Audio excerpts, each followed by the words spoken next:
ఒక డౌట్ ఉంది, మిమ్మల్ని అడగొచ్చా? ఏంటి చెప్పు. రిపబ్లిక్ డే అంటే ఏంటి సార్? నీకు రిపబ్లిక్ డే గురించి తెలియాలంటే ముందు ఇండిపెండెన్స్ డే గురించి తెలియాలి. దాని గురించి చెప్పాలంటే నేను కాదమ్మా, మన మట్టే మాట్లాడుతుంది. మట్టి మాట్లాడటం ఏంటి సార్? ఈ దేహం మనది కాదు, మన దేశం కోసం అని పోరాడిన ఎందరో యోధులను తన వడిలో కలుపుకున్న ఈ మట్టే మాట్లాడుతుందమ్మా. దేశం అంటే మట్టా సార్? దేశం అంటే మట్టి కాదమ్మా. మరి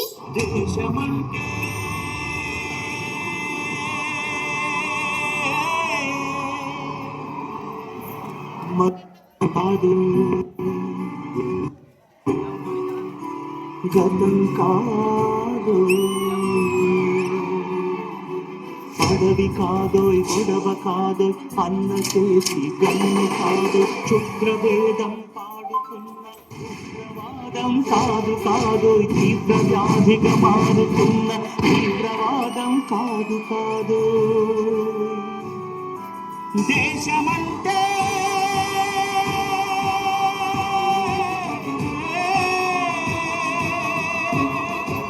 దేశమంటే మట్టి కాదు, దేశమంటే మనుషులు, దేశమంటే మనుషులు, దేశమంటే మనుషులు. మనుషులంటే మన యోధులే కదా సార్? అవునమ్మా. అయితే వాళ్ళలో కొందరి గురించి అన్నా మాకు చెప్పండి సార్. ఎరుపంటే ఎవడికి రా భయం, అది నా భరతమాత నుదుట సింధూరం అని ఆంగ్లేయుల గుండెలను చీల్చినది ఒకరైతే, స్వేచ్ఛ అంటే ఒకరిచ్చేది కాదు మనమే తీసుకునేది అని చెప్పి ఆంగ్లేయులను గడగడలాడించిన సింహస్వప్నం మరొకరు.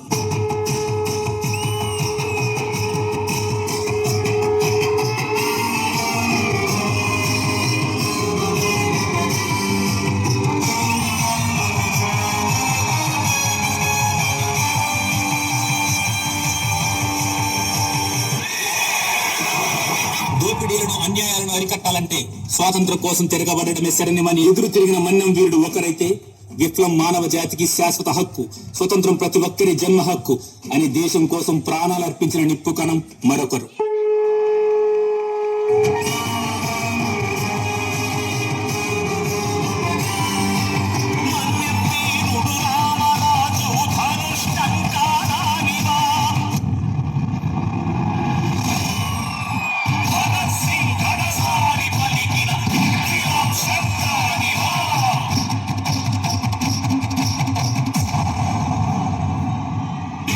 సైతం ప్రపంచానికి స్నేహనొక్కటి ఆహుతిచ్చాను,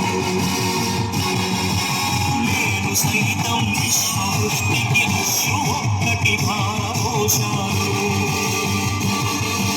నేను సైతం భువన ఘోషకు వెర్రి గొంతుక విచ్చి ఘోషాను, నేను సైతం ప్రపంచానికి స్నేహనొక్కటి ఆహుతిచ్చాను.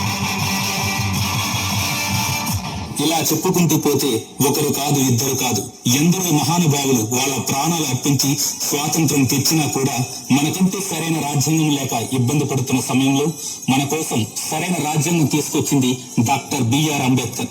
ఆ రాజ్యాంగాన్ని అమలుపరిచిన రోజు జనవరి 26. దీన్నే మనం గణతంత్ర దినోత్సవంగా జరుపుకుంటున్నాం.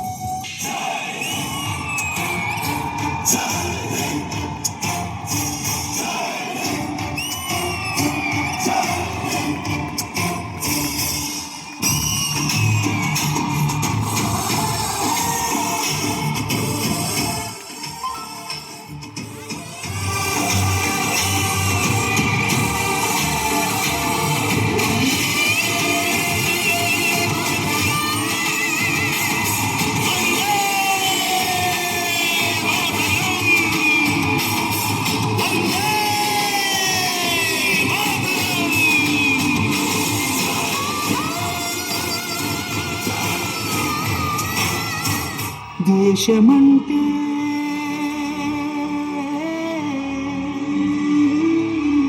దేశం